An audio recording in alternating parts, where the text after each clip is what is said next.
a pleasure for me to introduce the next speaker. It's Professor Edmund Kunji from the University of Cambridge in the UK. So Edmund Kunji became a tenure-track program leader at the MRC Mitochondrial Biology Unit in 2000 and was appointed Professor of Biophysics at the University of Cambridge in 2019. He received his PhD in Mathematics and Natural Sciences from the University of Groningen, the Netherlands, and continued with a postdoc in the group of Richard Henderson's in Cambridge, UK. Currently, Kunji heads a program of transport processes of molecules across the inner mitochondrial membranes. And Edmund was one of the grant winners, the Surfer N1 grant winners in 2021, and has been using the Surfer since then. So with that, I hand over to you, Edmund, and looking forward. Thank you very much, Cecilia. I hope everybody can hear me okay. Well, thank you very much for inviting me to this seminar series. Unfortunately, I can't be there because it's a very busy time in Cambridge at the moment. So my talk will be about a single transporter called the mitochondrial ADP carrier, which is also called adenine nucleotide translocase. And I would particularly, these are the members of my group here, but I would in particularly thank Vasiliki Mafridou, who's done most of the work that I will present. So the ADP carrier plays an important role in the energy generation by the mitochondrial, the ATP generation by the mitochondrion. So there are three important proteins for this process. One is a protein complex called ATP synthase. Then there's an ADP carrier and the phosphate carrier. And what happens is that the spent fuel ADP is transported into mitochondria together with phosphate, and they migrate to diffuse to a catalytic site in ATP synthase where ATP is made. And then ATP is transported back out from the mitochondria. And this is not a trivial process. In fact, we have to synthesize our own body weight in ATP every day. So that means this transporter transports the body weight in ADP and ATP every day as well. So each ATP molecule is resynthesized about 1,300 times a day. And that means essentially a 1-minute cycle. And so a refreshment of your ATP is about a 1-minute cycle. Well, we solved the structures of the fungal ADP carriers in two different states using powerful inhibitors. One is called carboxymaltosylcide, which fixes the carrier in what is called the cytoplasmic-open state, which is in fact open to the intermembrane space, and boncretic acid, which fixes the carrier to a matrix-open state. And so this transporter cycles between these two extreme states to transport substrates. And our question is really, how do they achieve it? To have these two extreme states of the transport allowed us to work out roughly how the transporter works. And what's shown here is the transporter side view of it in the transmembrane helices. And they're color-coded in two different ways. First of all, what we call the core elements, shown here in primary colors, and then the gate elements shown in gray. So it turns out that this transporter has 6 moving parts, which is completely different from any other transporter in nature. Mostly they have 2-domain structures. And what happens really when it goes from the cytoplasmic open state, where ADP should come and bind, to the matrix state, where ATP should come and bind, what happens there is that the core elements in primary color rotate outwards, and at the same time, the gate elements rotate inward to open the matrix side here and to close the cytoplasmic side. And then you arrive at this state, which is now open to the matrix. And so they cycle between these two states in this very complex mechanism. And it's completely unique, as I said. The thing that is unresolved really is how substrate binding induces these conformational changes. And we know that when a substrate binds, it essentially changes the whole protein around it. And so what happens is then you get a conformation change that lead to an occluded state, which is now close to both sides, and then to the matrix state. So we have the structures of these two extreme states. Well, what you'll notice is that there isn't really a single substrate binding state. There's in fact an infinite number of binding states. And so it's very difficult to resolve. So one way we do that is by probing the state of the structures of these states. And we use a technique called CPM. It's a coumarin maleimide probe that reacts with free thiols. And once it reacts, it becomes blue fluorescent. And this allows us to monitor the amount of exposed thiols. And so what we do is we purify our transporter, put it in a machine called a qPCR machine. And then what we can do is we can ramp up the temperature and monitor this blue fluorescent over time. And what you get is an unfolding curve of the population.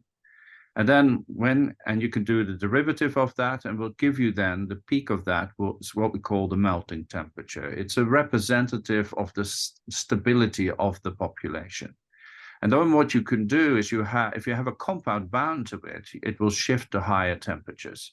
To show that the population become more stable. And we use that kind of principle by determining the specificity of the carrier. It turns out that only ADP and ATP, the two known substrate, cause this shift to higher stability. And you can see here a concentration dependency of it. So as you increase the substrate concentration, you find that the stabilization goes up. And in fact, at one point it plateaus, after which the substrate can no longer provide further protection against unfolding, simply because the temperatures are now too high. This is not a simple kinetic diagram. It really what it does, because the on and off rates change with temperature, but it tells you about how the protein behaves in different concentration. We call this a concentration dependent shift in thermal stability. And so what Vasu did actually was to look at the two extreme structures we have, the two states that are interconverted in the transport cycle. And what you can do is map out all the residues that are water exposed in the two states. And these are the residues that the substrate will meet as it goes from one state to another. And so this allows you to map all the important residues for substrate binding. And then what you did is change each one of them in a single mutation to alanine. So we ended up with 36 different single alanine replacement mutants. And then when she did these thermostability shifts, so here in black shows the wild type, she found that there were actually, for 5 residues shown here above, this temperature-dependent shift was completely abolished. So you can see that this shift no longer occurs. And so we call these residues essential for substrate binding. And in another 6, what she found was that the shift was reduced in size significantly, but it still occurred. So we call these residues important for binding. And when she did the experiment with ADP and ATP, the results, the shifts were identical within experimental error for all the different mutants. And what it really tells you is that ADP and ATP bind to the same site and with the same chemistry. And this was a surprise result, because people in the literature had claimed that there are 2 different binding sites. And so we can now put these findings in the context of the mechanism. And what you see here is what we have is a central substrate binding site. You can see it here with an adenine binding pocket and 3 positive charges that will bind with the phosphate residues. And you see that these central site residues are in a pretty much the same conformation in both states. So they take the substrate, is bound to it then undergoes conformational changes, and then the substrate can migrate to the other side. And you can see that these two gates are opening and closing as part of that process. So these are, we call the central binding site. But in addition, she noted there are two pairs. One pair is above the binding site on the cytoplasmic side, and it consists of an arginine and asparagine. And they kind of point towards the opening of the cavity in the cytoplasmic open state, but become part of the binding site in the matrix open state. So it looks like they're carrying the substrate there to the binding site. Similarly, there's another pair underneath the central binding site, again consisting of an arginine and asparagine. And they're part of the binding site in the cytoplasmic open state, but they point towards the opening of the cavity in the matrix open state. So they're kind of seeing the substrate out. And then when ATP comes back, they're the first to bind, bringing it to the binding site. Then you get conformation changes. And then these two will bring it back out. So you can see that these two pairs are kind of two pairs of hands, if you want, helping the substrate in and out of the central binding site. Okay, but this actually posed a bit of a problem with the literature. People had claimed that mitochondrial carriers have a sequential mechanism. That means that both ADP and ATP can bind at the same time to the transporter in the transport cycle. And this really made no sense with what we saw. So we then did the kinetics, where we measured the concentration dependency, where we varied the internal concentration and measured then the kinetics by varying the concentration on the outside. What you get is a series of Michaelis-Menten curves. And if you then determine the Lineweaver-Burk plots, you find that these lines are parallel. And this is a hallmark of a ping-pong mechanism, not a sequential mechanism. And we can prove that further by showing that the Vmax over Km is constant for different internal concentrations.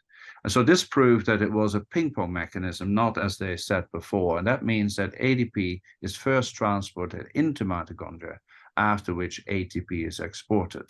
Now, this actually poses a problem for people that are in bioenergetics, because they say this is not possible. And it's the reason why people might have proposed dimers and two binding sites and so forth. And this is the problem, okay? So across the inner membrane of mitochondria, there's a very high membrane potential, about 180 millivolts. And so when ADP needs to be transported in, you need to have a 3- species transported against a negative inside. And this would require, they would tell me, a huge amount of energy.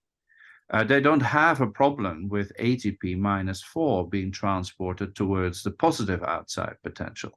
And thus, of course, this would, if you want, generate energy. And therefore, they would argue that somehow these two steps need to be coupled. This is the reason why people might have thought it was a dimer. But this is all a bit nonsense, really, because what they do essentially is comparing a transporter to a channel. And actually, this is where they make a fundamental error. But still, we felt that it was important to prove what really happens here in terms of charge movement. And so very kindly, as Cecilia mentioned, we won access to the server N1 from Nanion, which we could use to measure these rates. Now, I think for this audience might not be necessary to explain it, but what you do is you have a gold electrode, which you deposit a membrane on to kind of insulate it. And on top of that membrane, you can then deposit a liposome with your transporter in. And what happens when a negative charge is transported, there's a voltage change, if you want, and you get a capacitance current flowing, which you can measure. And the capacitor current is proportional to the capacitance of the system and to the voltage rate change. And so this tells you something about charge being moved. And so when Vaso took the device and measured the current that was happening when you have ADP being transported, it's a bit of a surprise. When you import ADP, instead of getting a negative charge movement, you get a positive charge movement. And when you use ATP, which is -4, you get a negative charge, as you would expect. And so because the charge difference between the two is 1, you can actually integrate the surface area underneath, and that should be 1. And that means you can assign an actual charge moving. And you see that when you transport ADP in -3 species, you have a positive 0.4 charge moving. And when you have ATP moving, you have a -0.6 charge. And actually, the way to explain it is simple, and that is that you have to assume that a positive 3.4 charge moves with the substrate compartment when it goes from one state to the other. And so 3.3 -3 is +0.4, and 3.3 -0.6. -4 is -0.6. So this actually explains, by the simple assumption, explains why these charge movements occur. So in fact, instead of having a negative charge moving, a positive charge moves when ADP is moving. And this actually fits beautifully with earlier work done in the Bamberg group, showing using black lipid membranes as support, but it showed a 3.5 and a 3.3 charge being present in the central site. And this actually agrees quite well, and we find that to be reproducible. So the other thing that we did was to do AMP, and you can see that AMP gives a positive charge, as you would expect, but it takes much, much longer to bind. And we know that AMP is poorly binding and is not actually transported by it. So this is a binding curve rather than a transport curve. Okay, can we explain the 3.3? As I've shown you, we had a central binding site with 3 positive charges that really move from one cavity to the other. And so we think they're responsible for the 3 charges. And the 0.4 charge, we think, are by these pairs, because they are in the water phase here and then in the protein phase here.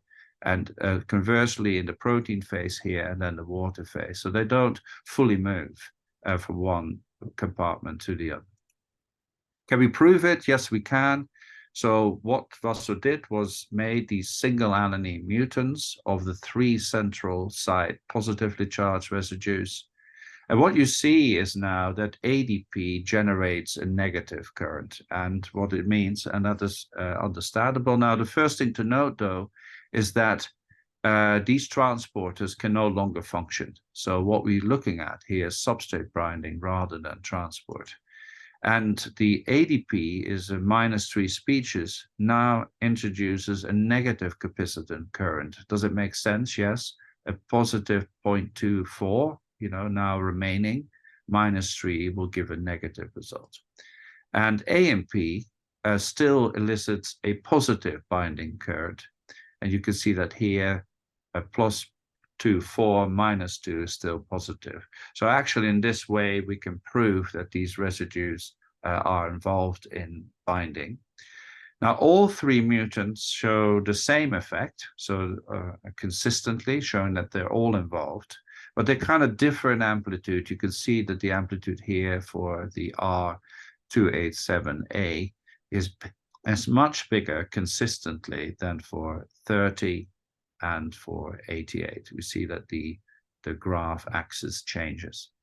And so that actually means that we can conclude that R88 is the most important. You see that also the AMP peak is now fully abolished. So we think it's involved in the alpha phosphate binding.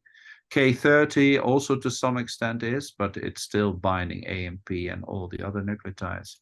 And then 287 really we don't think is important for the alpha phosphate at all. What about the 2 asparagine pairs? It's a bit more difficult. These mutants are very, very difficult to handle, and they're less stable, much less stable. But we do find that we can measure capacitance currents for them. They are very, very small.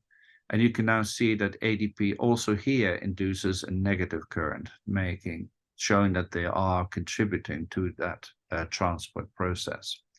And as with the central site residues, the capacitance current of ADP -3 is larger than that of ATP4. And it kind of tells you that the 2 nucleotides bind very differently to the transporter in the mutants. Okay, so what does it really mean for the function of the ATP carrier? As I said, people opposed to this idea of a single binding site because of the opposition that the -3 species would have by being imported against the negative inside potential. Now, that's not really what happens. So with ADP, you have these 3.4 positive charges moving when it goes from one state to the other. And so that means that in effect, a positive 0.4 charge is moving towards the negative inside potential. So that means that ADP is actually being stimulated. ADP import is stimulated. Similarly, ATP, when it's exported, it also moves a positive 3.4 charge. And so now you have a minus 0.6 charge moving to the outside. And again, that will be stimulated. So actually what you have to conclude that both ADP import and ATP export are being stimulated by the membrane potential. But what about the other case? So people always say to me, ATP is present at millimolar concentration on the outside. Why doesn't it come back? So if ATP were to bind to the binding site and being transported in, you would actually move a net minus 0.6 charge against the negative inside potential. So this would be prohibited. Similarly, ADP is maintained at high levels inside. Why doesn't it go outside? The plus 0.43 charges together with the ADP would mean a positive 0.4 charge moving towards the positive outside potential. And so this actually tells you that this step would also be prohibited.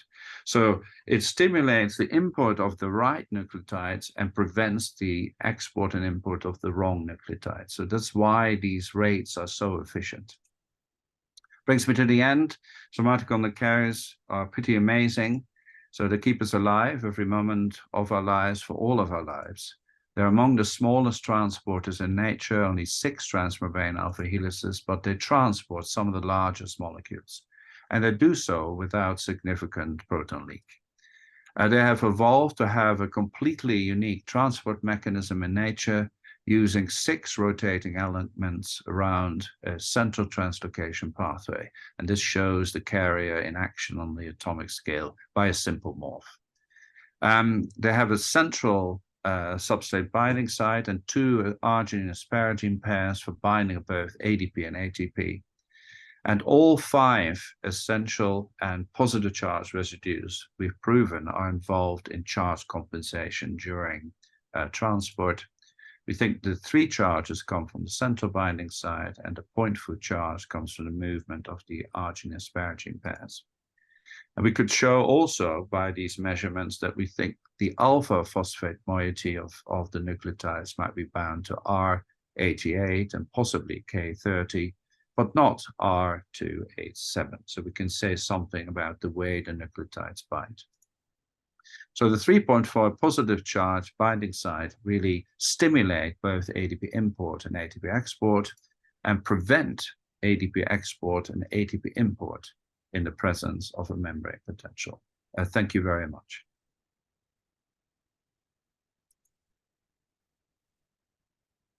Yeah. Thank you very much, Edmund. Very elegant. Always when I hear you, even I want to go back to the laboratory. So, questions?